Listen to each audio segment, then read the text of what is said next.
Бөлінбейік ағайын. Өлеңнің авторы ақын Жәрдем Ақбисен.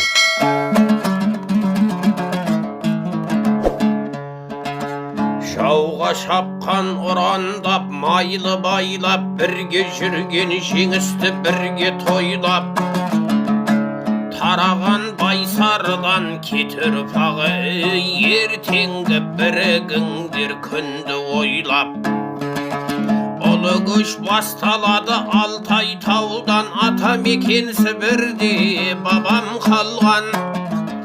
Қазір оп деп өзгерген атауы да кет өзенін шағалай мекендеген.